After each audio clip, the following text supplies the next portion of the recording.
Balancing his role as head surgeon at a private clinic with raising his 8-year-old son was no easy feat, but Paul managed.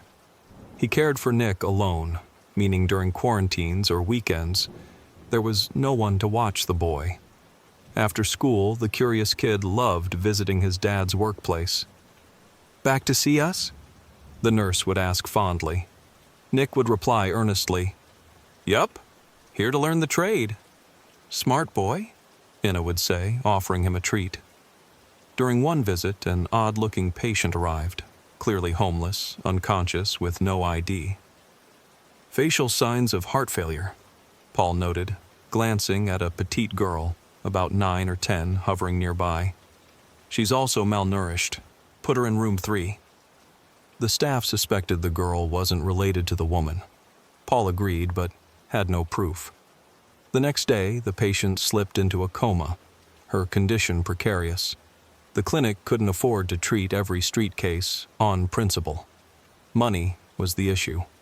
As a compassionate man, Paul worried for the woman and pitied the girl. Hope rested on the medical board's decision. Would the patient live? "Good morning, colleagues," greeted Chief Dr. Michael Krasnoff.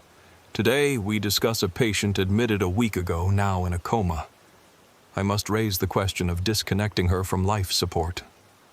"I say we give her a chance," Paul countered. "A week's nothing. People stay comatose for years, then recover and live on." "Paul, you know we lack funds to coddle every vagrant," Krasnoff replied.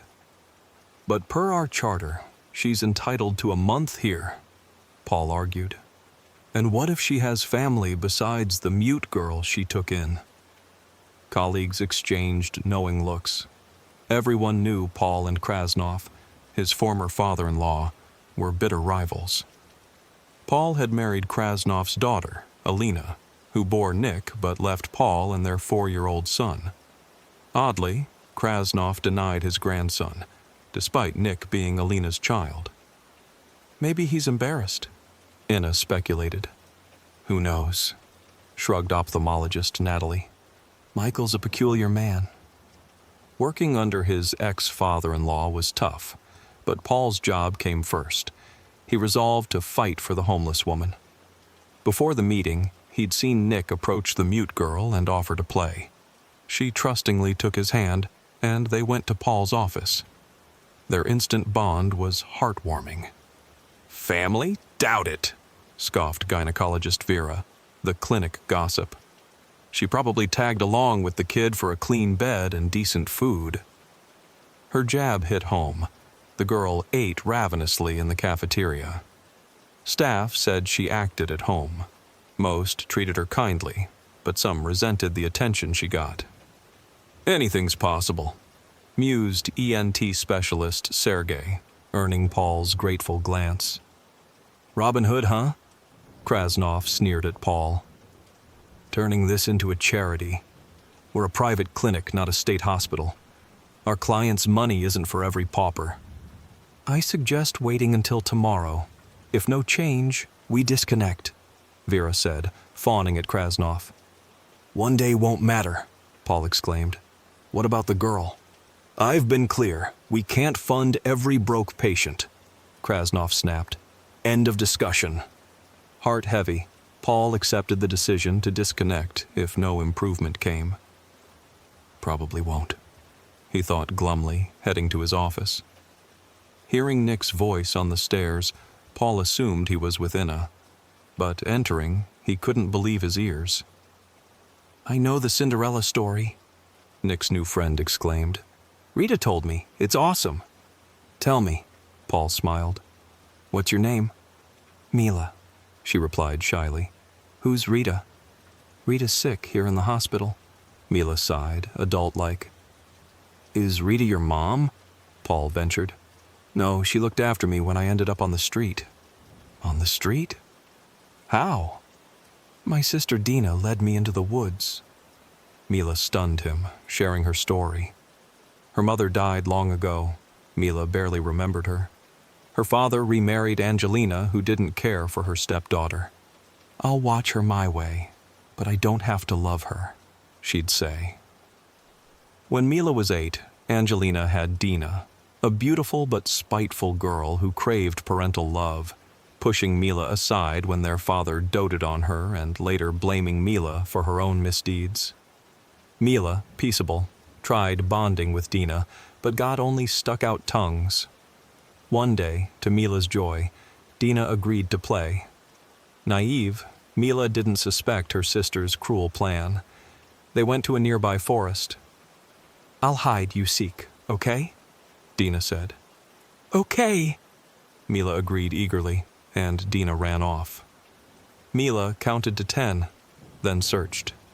Dina, despite her youth, navigated well and fled home.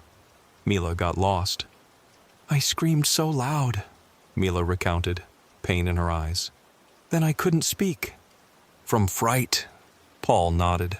He'd seen cases where trauma silenced people, especially kids, until a trigger restored speech. For Mila, it was Nick. They could have been friends, Paul thought, reeling from her story. Age gaps didn't matter.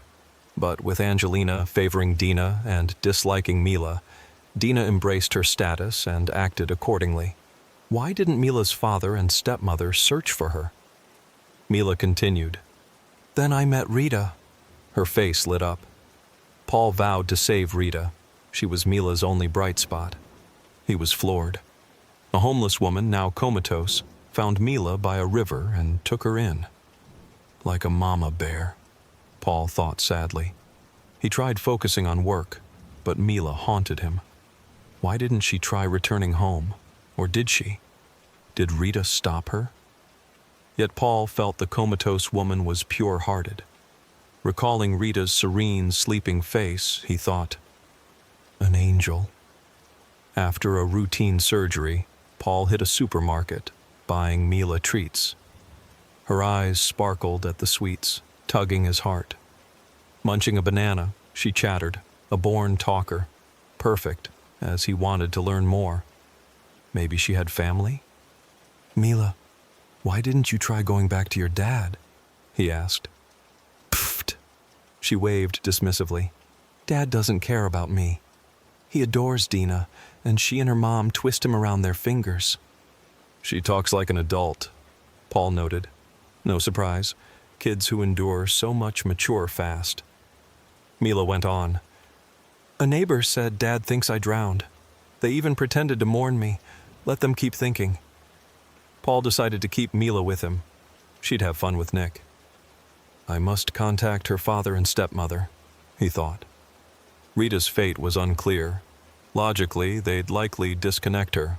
1 chance in 1,000 for change. Then it hit him. He knew where to get funds for Rita's care. "Paul, want tea and a muffin?" Ina offered. "Fresh, just delivered." "Sure." He nodded absently as she set the kettle. "Penny for your thoughts?" she asked, biting into a melt-in-your-mouth muffin. "I'm thinking of asking Mila's dad to fund our comatose patient's treatment. Whatever Mila says, he'll be thrilled she's back. He owes the woman who cared for his kid." Ina looked at him pityingly, shaking her head. "What?" Paul asked, puzzled. "You really believe that?"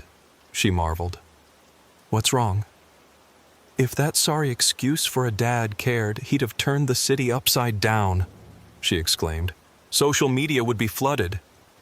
"But they thought she drowned," Paul pointed out. "So, did he launch a search? Apparently not. And Mila wandered the city with Rita. Someone could have seen them, told her dad. Didn't happen. Think about it." Ina's logic held. Still, Paul decided to visit Mila's father. Seeing their home, he was shocked. They weren't struggling. In the yard, a chubby girl in a bright outfit played. Spotting Mila with a stranger, her face changed, and she ran inside. Soon, a tall, striking blonde in a flowing magenta kimono and silver mules appeared. "What do you want?" Angelina asked imperiously, ignoring Mila. "Is Sergei Vasilyevich home?" Paul inquired. "I'd like to speak with him." "He's on a business trip," she replied, adding with malice. "So, as you can see, he can't talk." Mila subtly tugged Paul's hand, and he read her signal. "Fine, he's not home," he nodded. "But can I call him? Does he have a phone?" "He does," Angelina hissed, "but I don't have to give it to you." "You don't," Paul agreed. "I'm just asking politely. Or are you afraid of something?" After heated back and forth, she gave the number. Paul planned to call later, letting tempers cool. "Let's hit a cafe," he suggested. "We'll call from there." Paul and Mila ate, then he dialed her father. To his surprise, Sergei arrived in 15 minutes. What followed floored Paul. "Fine, I'll pay." Sergei nodded. "You take Mila and don't come back." Paul was stunned. A father paying to get rid of his daughter? She's his flesh and blood. Saying it in her presence was unthinkable. "Mila's not mine," Sergei said calmly, as if she wasn't there. Mila covered her mouth but stayed composed. Good for her, Paul thought. She didn't seem too upset. "My first wife, Olga, was ill and couldn't have kids. We adopted Mila from an orphanage. Then Olga died. You know the rest. Take the money and we're done." Avoiding Mila's gaze, Sergei placed a thick envelope before Paul and left the cafe. Paul sighed. Now he understood why Sergei doted on Dina and was indifferent to Mila, enough to pay a hefty sum to be rid of her. Paul felt ashamed to meet Mila's eyes, but did. They clearly said she wanted to stay with him and her new brother. Paul was glad. Though it felt wrong, he took the money for Rita's treatment. "Ready to go?" he asked with a smile. "Ready," Mila smiled back, and they walked hand in hand to the car. Back at the clinic, Paul rushed to Krasnov's office. "Michael, I got funds for the patient in room 3, he said excitedly. "Too late," Krasnov shrugged. "What do you mean?" Paul froze. "She's been disconnected from life support," he said flatly. Paul bolted to room 3. Rita's life was fading. It only fueled him. "No!" he roared, wheeling her to the OR, nearly knocking over orderlies. In the OR, Paul began resuscitation to restart Rita's heart. "What do you think you're doing?" Krasnov shouted at the door, but Paul ignored him. "Why are you standing there?" He barked at the hesitant OR nurse. "Defibrillator now!" Anna complied, and they got to work. "Shock!" Paul commanded for the 10th time, but Rita's heart wouldn't respond. "Come on, sweetheart. Fight, we're waiting," he whispered. "You can't die. Mila needs you. I need you." Nothing. Miracles don't happen, he thought, defeated. Then, unbelievably, Rita breathed. She'd need a ventilator, but after what Paul just endured, that was nothing. Paul cried, laughed. The nurse said something. Rita was coming back. 6 months later. "Mom, you're the prettiest bride ever," Mila gushed. "I want to be as beautiful as you." "You will," Rita laughed, cherishing Mom from both Mila and Nick. "Ready, love?" the groom asked, dashing in a bow tie. "Ready?" Rita beamed, leaning into Paul. The almost newlyweds kissed. "We see you," Nick teased. "Spying's not nice," Paul chided playfully. "Don't kiss in front of kids," Nick shot back. "These kids," Paul sighed, checking his watch. "Limo's here soon. Ready to get married?"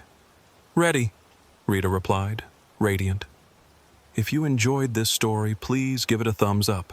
To catch new stories, subscribe and hit the bell. All the best.